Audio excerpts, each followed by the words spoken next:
Hey love bugs, welcome back to another Tarot Lover Reviews. Today we are taking a look at the Tarot of Vampyres created by Ian Daniels. So if you've heard of this tarot deck or you have not heard of this tarot deck, hopefully this review and the flip through that comes afterwards helps you to decide on whether or not this tarot deck is right for you. Now, if you want to skip straight to the flip through, you can definitely take a look down in my description. I break down all of the suits into chapters to make it easier for you to locate exactly where within the flip through you would like to start. But right now we're going to talk about the packaging, we're going to talk about the guidebook, and we're going to talk about the cards, cardstock, card imagery, naming conventions, everything. So if you're interested in the details in regards to this tarot deck, stick around. Otherwise, feel free to fast forward to the flip through. But let's go ahead and get into the packaging first. So this is the front part of the packaging. Now, the publisher for this tarot deck is Llewellyn Publishing, and they do a lot of tarot decks. They publish a ton of tarot decks. So you could definitely find this tarot deck on their website, or you can go where I went, which was Amazon, to purchase my tarot deck. Now, this is what they call a kit, okay? There is a difference between a regular tarot deck and a kit, a tarot deck that comes in a kit. I'm going to get into it a little bit more, but one of the biggest differences is the size of the box. Now, tarot decks come in a ton of different size boxes, but kits tend to come looking like this, so to speak. Typical tarot deck will come in a tuck box, such as this Morgan Greer tarot. You'll see that a lot, but we're going to get into why this is called a kit. I don't know if it's just Llewellyn that calls their tarot decks that come in larger boxes like this kits, because I don't think I've noticed any other tarot decks that were published by other publishers other than Llewellyn call it differently. So it may be a Llewellyn kind of thing from what I've noticed thus far, and I have several Llewellyn kits, tarot kits. So from what I've noticed, that seems to be the growing trend when it comes to the word kit, that it's only with Llewellyn tarot decks. But again, we're going to get into that a little bit further. But all of their kits come in a package like this, okay? Fairly large box. To me, it looks like a very large book. And they open like so, okay? So that is the interior. You have your ribbon here to help take the tarot deck out of the box a lot easier. This kind of gives you a sneak peek as to why it is called a kit. But one of the things that I love about this box is because it is a thick box. The edges, the sides are all thick, because I know if I leave my tarot deck in this box and it falls to the floor, my tarot deck is well protected because it sits in the middle of this box, and the sides, the outer portion of the box is thick enough to take the brunt of the force should my box fall to the floor. So that's that. That's your packaging. Now, let's talk about the guidebook. The guidebook is the reason why this is called a kit. Now, again, from looking at a standpoint of tarot decks that come in this type of packaging, in the tuck or slip box, I don't know what they call it exactly, but typically in these types of packaging, you get a little white book. In Llewellyn's kits, you get a companion book. It is a book, ladies and gentlemen, okay? It is a book. So, and I just put it on top of a wet surface, so I have some water there, sorry. So this is the companion book that comes with your tarot deck. I love the companion books within the kits because that gives the author so much room to provide it an abundance an abundance of information within their guidebooks. There's so much information that you get within these than a little white book.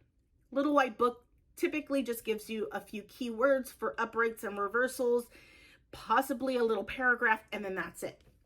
Or a sentence for a paragraph, and that's it, right?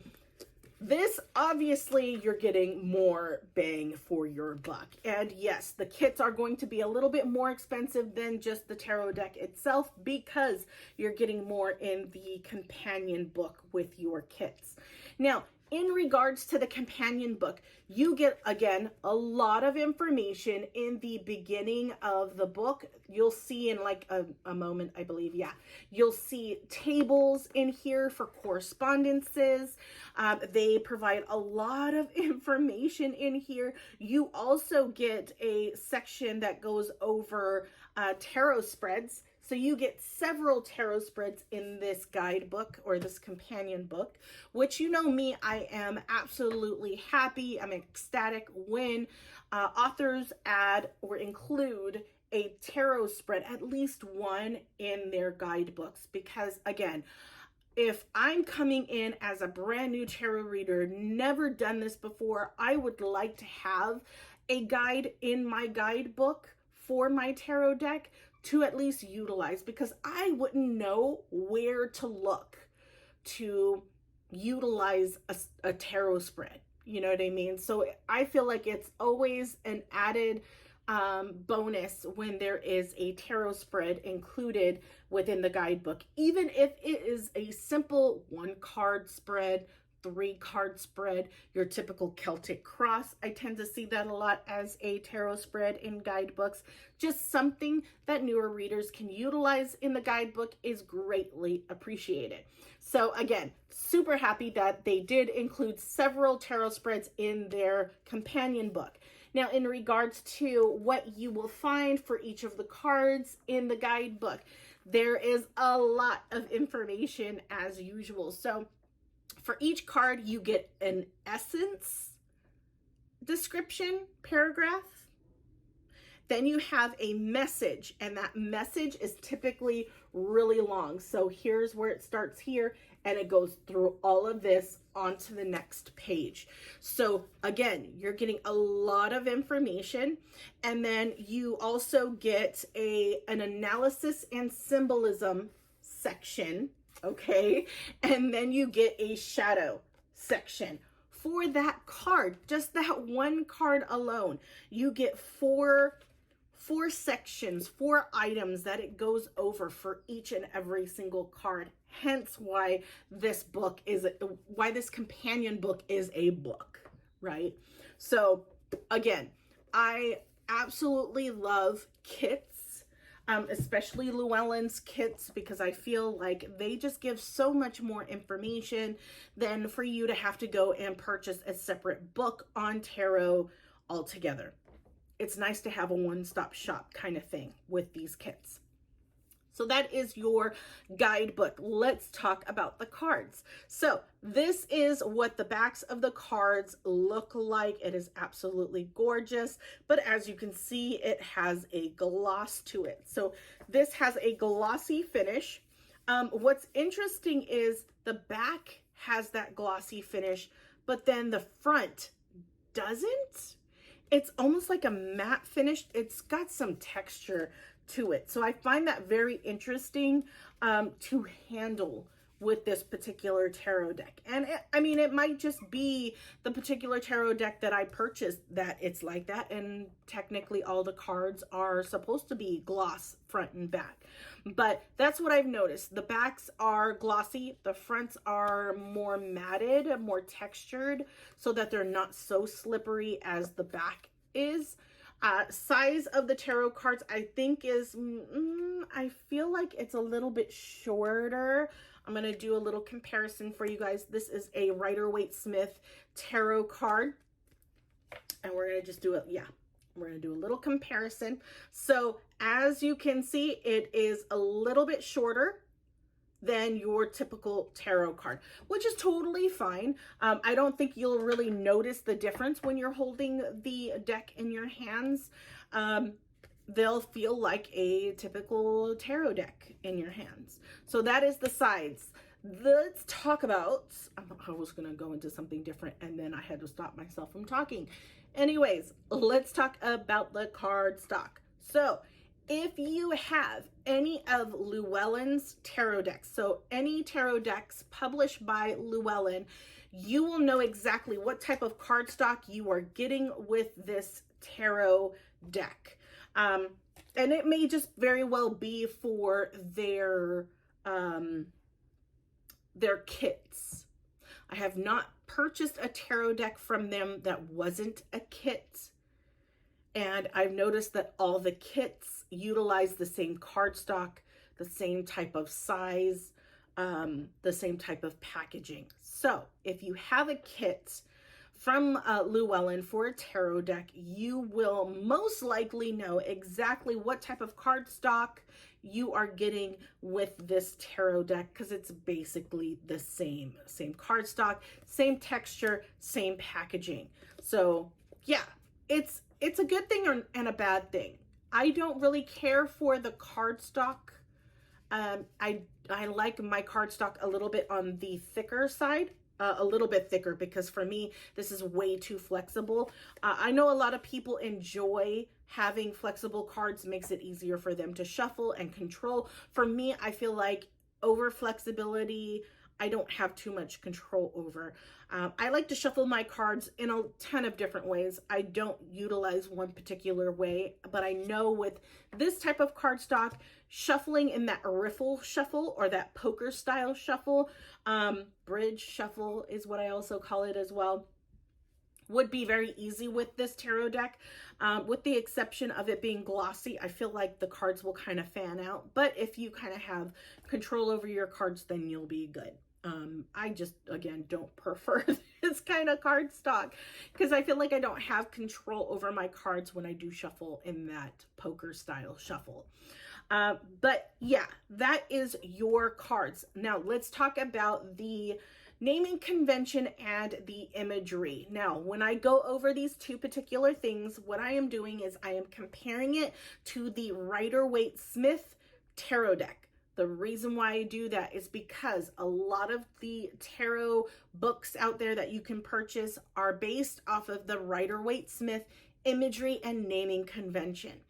And also the imagery out there on a lot of the tarot decks pull heavily on the Rider-Waite-Smith's imagery. So they pull a lot of inspiration from that tarot deck. So when you are a new tarot reader and you start off with the Rider-Waite-Smith tarot deck, it's always helpful, especially if you are looking to move away from that imagery because it just seems kind of dated and you want something more modern. You want to be able to find a tarot deck that still pulls inspiration from the imagery and the naming convention of the Rider-Waite-Smith, because you're still learning. You want to be able to easily associate the new deck to the old deck. That's why I do a lot of comparison with the Rider-Waite-Smith. So yeah. So let's go ahead and start off with the naming convention first. So compared to the Rider-Waite-Smith, from a major arcana perspective, there are two cards that are slightly renamed. Everything else is basically the same, but there are just a couple that are slightly renamed, one of them being the High Priestess. This one is just the Priestess, okay? And then the other one is the Wheel of Fortune. It just says Fortune. That's the only difference with the major arcana. Everything else is exactly the same. Now for the minor arcana, there are some differences with the minor arcana. The suits are named differently. Okay, so if you are a new tarot reader, this might take you a little bit to get used to, but if you love the imagery, it is definitely something that's fun and interesting to learn and have as another option for these suits. So from a Rider-Waite-Smith perspective, you have the Pentacles, Cups, Wands, and Swords for the minor arcana suits. In the Tarot of Vampires, the suits are Skulls for Pentacles, Grails for cups, scepters for wands, and knives for swords. Okay, so skulls, grails, scepters, knives are your suits. Okay, and then for the court cards, there is a slight difference with the court cards as well. So for the king, you have Lord. Okay, the Lord of. The queens stay the same. They're still the queens. But then you also have the prince. And then you have the daughter. Okay, so prince is the knight. Daughter is the page in this tarot deck. So again, it is something that you'll have to get used to because of it being a little bit different from the standard Rider-Waite-Smith. Now, that is the naming convention. Let's go ahead and talk about the imagery. So with the imagery, it does not follow the Rider-Waite-Smith imagery. It is definitely in the art style of Ian Daniels, which is not a bad thing. You know, definitely if you are a fan of their artwork, this deck is absolutely beautiful. It is not my style that I like personally. My husband liked this tarot deck and wanted to purchase this tarot deck for his use in a way, for his readings. I do the readings for him because he doesn't read tarot, but he chooses his tarot decks that he wants me to use. So he has a set of tarot decks that he likes me to utilize for readings that he would like, if that makes sense. So this is his tarot deck, but he loved the imagery. He likes the gothic look. For me, I just feel like the imagery is a little too soft, a little too dated. Please don't hate me.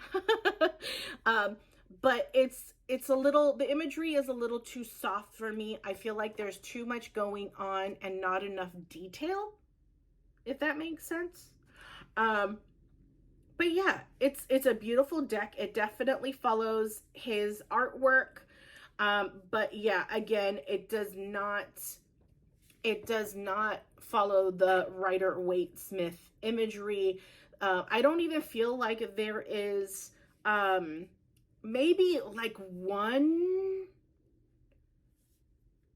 if you're lucky, symbols in there, one or two symbols in some of the cards that will give you that indicator that, you know, of what that card is supposed to be telling you.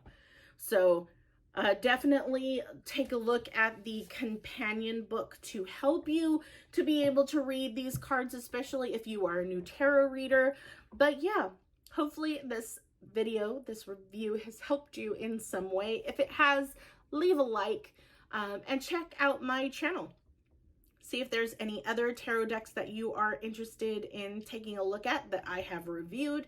If there isn't one that I haven't done yet, please leave a comment down below. Let me know what that tarot deck is. I'll check to see if I don't already have it. If I don't, then you just gave me a reason to buy another tarot deck. So I appreciate that. Thank you. All right, guys, without further ado, here comes the flip through. Enjoy, and I will talk to you later. Bye, guys.